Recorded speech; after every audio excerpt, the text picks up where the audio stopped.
Good morning, students. Last video I was explaining the types of debentures, bond, and public deposits, advantages and limitations. So today's new top. Today here is the new topic: loan from financial institutions. Okay. तो हम पढ़ेंगे new topic में loans and एक new ये भी एक source है जो कंपनी पैसे कलेक्ट करती है फाइनेंशियल इंस्टीट्यूशन से। ओके, बैंक से लोन लेके बिजनेस पैसे कलेक्ट करती है। Okay, due to change in the field of science and technology there was a rapid growth in the development of industry and commerce. So the needs of long-term finance also increase. Individual investor and commercial bank cannot satisfy the increasing need, therefore need to establish special finance institutions is arise to meet large and long-term capital requirements of the country. Okay. Science and technology की field में जो change आने से बहुत ज़्यादा development हो गया है इंडस्ट्रियल एंड कॉमर्स में। ओके, तो इनको पैसों की नीड भी बढ़ गई है। क्लियर हुआ? मतलब यहाँ पे साइंस एंड टेक्नोलॉजी के चेंजेस आने की वजह से इंडस्ट्रीज कॉमर्स के बहुत डेवलपमेंट हो गया है, बहुत ग्रोथ हो रहा है, इंडस्ट्रीज ज़्यादा डेवलप हो रही है और उनको ज़्यादा फाइनेंस की ज़रूरत होती है। जो फाइनेंस की ज़रूरत है उनको इन्वेस्टर्स और कमर्शियल बैंक से कंप्लीट नहीं हो रही है। जो उनकी बहुत ज़्यादा ज़रूरत है उसको सेटिस्फाई करने के लिए स्पेशल फाइनेंशियल इंस्टीट्यूशन को एस्टेब्लिश किया गया है। ओके, जो लॉन्ग टर्म फाइनेंस रिक्वायरमेंट को सेटिस्फाई करे कंट्री के। ओके, क्लियर हुआ? इंडस्ट्री और कॉमर्स के डेवलपमेंट के वजह से पैसों की ज़रूरत बढ़ गई है। पैसों की ज़रूरत मतलब बैंक और मतलब जो भी कॉमर्शियल से नहीं हो रही थी, तो वो जो उनकी फाइनेंशियल रिक्वायरमेंट थी उसने किसने की? बड़े बड़े फाइनेंशियल इंस्टीट्यूशन ने पूरी की। With the beginning of 5 years plans in country, emphasis was laid on industrial development for satisfy long-term capital requirement of public sector, private sector and newly established industries. Financial institution were established by government of India along with the state financial corporation had been established to provide financial help to small and medium sized units. मतलब 5 year plan के beginning से ज़्यादा important दिया गया industry को develop करने के लिए। ओके, और बहुत सारे प्राइवेट सेक्टर को, पब्लिक सेक्टर को नए बिजनेस डेवलप हुए।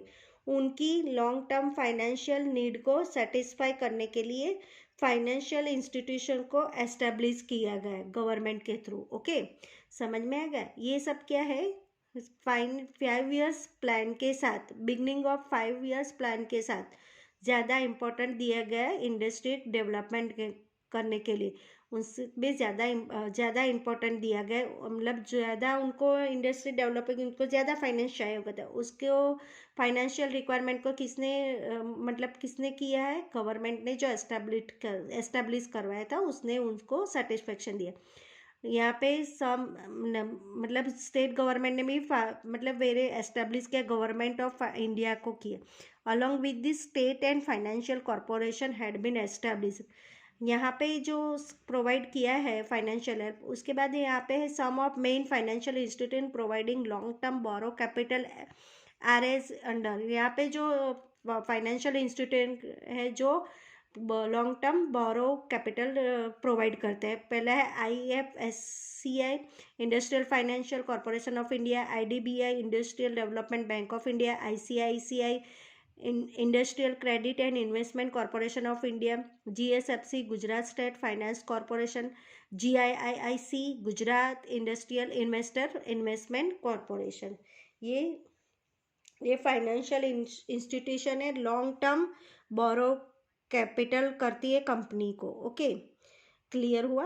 और यहाँ पे है उसका मतलब है आपको लोन क्या होती है, कंपनी के लिए लायबिलिटी होती है। ओके, तो नेक्स्ट है फंक्शंस। ओके, फाइनेंशियल मतलब फाइनेंशियल इंस्टीट्यूशन के क्या फंक्शन है। फर्स्ट है provide financial for buying shares at the time of incorporation of company. Incorporation मतलब जो कंपनी स्टार्ट हो रही है, एट द टाइम ऑफ मतलब of moderation and expansions, modernisation and expansion financial institute by the issue share and provide help. Moreover, they also help by offering the service of underwriter. Okay, क्या बोल रहे हैं यहाँ पे, capture मतलब finance provide करती है जब कंपनी नई स्टार्ट होती है। जब नई कंपनी स्टार्ट होती है, यहाँ पे कंपनी को मॉडर्नाइजेशन करना होता है, मतलब यहाँ पे एक्सपांस करना होता है, मॉडर्नाइजेशन करना होता है, एक्सपांड करना होता है, तो उसको फाइनेंस की ज़रूरत होती है। उसको फाइनेंशियल इंस्टीट्यूट क्या करती है, कंपनी शेयर इश्यू करती है, वो इश्यू के हुए शेयर को परचेज करती है। कौन परचेज करती है, बैंक परचेज करती है, फाइनेंशियल इंस्टीट्यूशन परचेज करती है। ओके, और उनको हेल्प प्रोवाइड करती है। क्लियर हुआ ये क्या बोलना चाह रहा है। फाइनेंशियल इंस्टीट्यूशन नए कंपनी को जिसको मॉडर्नाइजेशन करना होता है, जिसको एक्सपांड करना है, जिसका शेयर परचेज करती है और फिर कंपनी को हेल्प प्रोवाइड करती है। सेकंड है provide finance by giving loan. Okay, financial institution give loan to business units against mortgage. More ever in certain special situation, if there is a need, then over and about the assets of company they take mortgage of personal properties also. Okay, क्या बोल रही है यहाँ पे, financial institution business को loan देती है, उनको असेट्स को मॉर्गेज रख के। ओके, मॉर्गेज मतलब गिरवी रखने के बाद उसको लोन देती है, और उसको स्पेशल सिचुएशन में ज़रूरत है तो उन लोगों को अपनी कंपनी पर्सनल प्रॉपर्टी को भी मॉर्गेज रखते हैं। ओके, कंपनी को जब भी बैंक से या किसी फाइनेंशियल इंस्टीट्यूशन लोन लेना होता है, तो उसे अपनी बिजनेस की असेट्स को मॉर्गेज रखनी पड़ती है। अगर बहुत ज़्यादा ज़रूरत है, तो कोई स्पेशल सिचुएशन है, तो वो अपनी पर्सनल प्रॉपर्टी को भी गिरवी रखने के बाद लोन लेता है। क्लियर हुआ। नेक्स्ट है help through direct payment for technological services. Many times the companies have to spend heavily for technology services. Financial institutions provide technical services, and on behalf of the company, they make payment directly to such technological companies. Okay. बहुत बार company को बहुत खर्च करना पड़ता है technological service के लिए। Financial institute provide करती है कंपनी को टेक्नोलॉजिकल सर्विस के लिए, और कंपनी के बिहाफ में फाइनेंशियल डायरेक्टली पे करती है टेक्नोलॉजिकल कंपनी के अंदर। ओके, मतलब फाइनेंशियल इंस्टीट्यूट सर्विसेज प्रोवाइड करती है कंपनी को पे करना नहीं पड़ता है, कंपनी के बिहाफ में फाइनेंशियल इंस्टीट्यूशन पे कर देता है। क्लियर हुआ। अब fourth, provide guarantee. By becoming guarantor they offer assurance to other financial institution. This way they offer indirect help to the common companies to get finance. Okay, financial institution एक guarantor के तरह काम करती है, दूसरे institution को assurance देता है, भरोसा देता है कि आपका जो पैसा है वो पे कर देगा, मतलब ऐसे। ओके, गारंटी देते हैं। क्लियर हुआ। क्या हुआ, प्रोवाइड गारंटी। एक फाइनेंशियल इंस्टीट्यूशन गारंटी प्रोवाइड करती है दूसरे फाइनेंशियल इंस्टीट्यूशन को। ओके, इस तरीके से फाइनेंशियल इंस्टीट्यूशन इनडायरेक्टली हेल्प करती है कंपनी को फाइनेंस मिलने में। फिफ्थ है other services. Financial companies offer help in establishment of company, market research and also providing information of foreign market. Okay, financial institution दूसरी सर्विस भी प्रोवाइड करती है, जैसे कि कंपनी को एस्टेब्लिश करने में हेल्प करती है, मार्केट को रिसर्च करने में हेल्प करती है, और फॉरेन मार्केट में इंफॉर्मेशन भी प्रोवाइड करता है। ये सब काम थे मतलब फाइनेंशियल इंस्टीट्यूशन के फंक्शन थे। ओके, नेक्स्ट है commercial bank. For providing short term working capital, the source of commercial bank is very important. Businessmen and industries depend to commercial bank for the short term capital requirement to certain extent. मतलब किसके लिए commercial bank important है? Short term working capital के लिए bank very important है। Okay, commercial bank very important. मतलब business और of industry depend किस पे होता है? Commercial bank for their short term capital requirement to certain extent. मतलब deposit accepted from public are used by the bank for lending purpose to business units. Lending of finance of three types: loan, cash credit, overdraft. Okay, क्या है यहाँ पे? Commercial bank. पहले तो commercial bank short term working capital के requirement के लिए बहुत इंपॉर्टेंट है। बिजनेसमैन और इंडस्ट्रीज डिपेंड होती है कॉमर्शियल बैंक के लिए। और जब भी उसको शॉर्ट टर्म कैपिटल रिक्वायरमेंट होगा तो कमर्शियल बैंक क्या करती है? पब्लिक से डिपॉजिट एक्सेप्ट करती है। बैंक डिपॉजिट एक्सेप्ट करता है और जो डिपॉजिट एक्सेप्ट की है उसको लैंडिंग मतलब देता है पब्लिक को। लोन के थ्रू देता है, कैश क्रेडिट के थ्रू देता है और ओवरड्राफ्ट के थ्रू देता है। तीन के थ्रू देता है। लोन क्या होता है, कैश क्रेडिट क्या होता है, ओवरड्राफ्ट क्या होता है, वो अभी हम समझेंगे। लोन क्या होता है? कॉमर्शियल बैंक में हमने आगे भी पढ़ा है कि commercial banks lend money to business organisation in the form of loan. Loan के फॉर्म में बिजनेस को पैसे मिलते हैं। Which is as per search and policy of the bank, मतलब they provide loan after proper evaluation of the company's financial requirements, capability to pay money, last year's annual account and profitability of the business while offering loan the assets of companies को, मतलब इन सब चीज़ों को ध्यान में रखते हैं commercial bank loan provide करती है। किन चीज़ों को ध्यान में रखते हैं?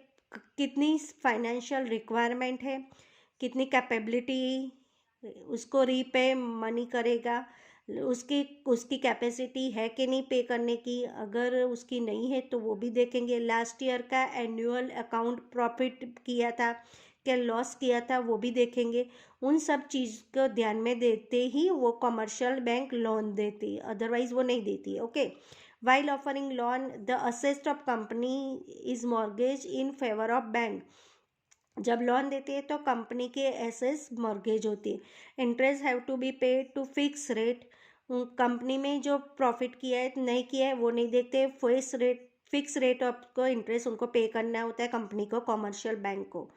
Of interest over approve loan, amount of loan can be repaid to approve loan करना पड़ता। Amount of loan can be repaid in pre decided installment of total at the time. Loan का अमाउंट जो होता है instalment के पे करना करता है, जो पहले से डिसाइड किया हुआ है।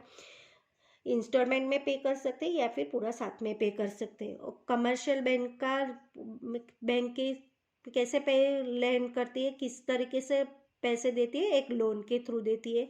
दूसरा है cash credit. For meeting the requirements of business, industrial bank approves an amount of loan against the security of stocks and personal properties. Then approved amount is called cash credit. Okay, business की requirement को complete करने के लिए cash industrial bank approve करती है amount, इतना amount आपको loan मिलना चाहिए। ओके, बिजनेस की रिक्वायरमेंट को कंप्लीट करने के लिए अब इसके बिजनेस की मतलब कंपनी की रिक्वायरमेंट कंपनी के लिए बैंक अप्रूव करती है इतने लोन दे दो। जो लोन अप्रूव किया है मॉर्गेज पे देती है, सिक्योरिटी के पे थ्रू देती है। सिक्योरिटी ऑफ मतलब सिक्योरिटी ऑफ मॉर्गेज रख के अमाउंट अप्रूव करती, उसको बोलते cash credit. Okay, interest on such credit facility will be charged on the basis of amount utilized and time of utilization of fund. Okay, इनका कितना interest होगा, किस पे डिपेंड होगा, किसकी अमाउंट यूटिलाइज की है, कितना फंड यूटिलाइज किया है, उस पर डिपेंड होगा इसमें कितना इंटरेस्ट पे करना है। ओके। सेवन्थ है overdraft. Bank offers the facility for withdrawal of more money than the balance in current account the businessman under certain limitation is called overdraft. मतलब ओवरड्राफ्ट क्या होता है, जो पैसे विड्रॉल, ज़्यादा पैसे विड्रॉल, हमारे बैंक बैलेंस में जितना पैसे उससे ज़्यादा पैसे विड्रॉल करने को बोलते हैं ओवरड्राफ्ट। ट्रेड क्रेडिट, नेक्स्ट है trade credit. Business units have need to raw materials, finish goods और other tools and things. In this situation, a business unit purchase from other products producer or traders on credit for some time period and create working capital. Thus, the creditors do not provide capital directly, but by giving goods or services on credit, they satisfy the capital requirement. Business को ज़रूरत होती है raw material की, finish good की और दूसरे tools की ज़रूरत होती है। बिजनेस को परचेस करने के लिए प्रोड्यूसर करना होता है, परचेस करना होता है, ट्रेडर से परचेस करना होता है और प्रोड्यूसर ट्रेडर्स क्रेडिट में उसको सोल्ड करते हैं, उसको बिजनेस के लिए बहुत हेल्प हो जाती है। ओके। इसी तरह से क्रेडिटर्स डायरेक्ट कैपिटल प्रोवाइड नहीं करती है, बट बाय गिविंग गुड्स और सर्विसेज ऑन क्रेडिट, और गुड और सर्विस के उधार में देके they satisfied with capital requirement. Okay. उसको उनको थोड़ी हेल्प कर देते। क्लियर हुआ? ओके। डायरेक्ट क्रेडिटर्स पैसे नहीं देते हैं, पर बिजनेस को क्रेडिट में परचेस करने देते हैं, जिनसे उनकी कैपिटल रिक्वायरमेंट सेटिस्फाइड हो जाती है। ओके। नेक्स्ट है internal corporate deposit. Usually, when a company gives deposit to other company which is in need of fund, then such deposit is called intercorporated deposit. Okay. क्या बोल रहे, एक company deposit देती है दूसरी कंपनी को, क्योंकि दूसरी कंपनी को फंड की ज़रूरत होती है, तो उसको बोलते हैं inter corporate deposit. Usually this types of transaction occur between a major company and a minor company, also happens between various companies managed by the one group. Rate of interest, मतलब ये जो भी ट्रांजेक्शन होता है कहाँ पे होता है, मेजर कंपनी में, माइनर कंपनी में। ओके। बड़ी कंपनी में छोटी कंपनी को डिपॉजिट देती है। ओके। दे सकती है, मतलब जब उसको ज़रूरत होती है। Okay. Rate of interest and time limit is decided by and agreements as compare with other sources. This borrowing is easy. Okay. कितना रेट होना चाहिए, कब तक पैसे पे करना हो, वो एग्रीमेंट में डिसाइड होता है। दूसरे सोर्सेज के कंपेयर में ये बोरोइंग इजी होती है। ओके। यहाँ पे ये पूरा चैप्टर कंप्लीट हो गया। किसके नेक्स्ट पेज में डिफरेंसेस है वो आपको आपकी नोटबुक में लिखना है। Difference between owners fund and borrow fund, तो you will write down in your notebook and आपको रीड करना है। ओके। थैंक यू स्टूडेंट्स, यहाँ पे ये चैप्टर फिनिश हो गया है, तो you will write down in your notebook ये डिफरेंसेस और all the exercise in text book कीजिए हो, MCQ क्वेश्चन आंसर्स वगैरह ये सब आपको लिखना है। Okay students, thank you.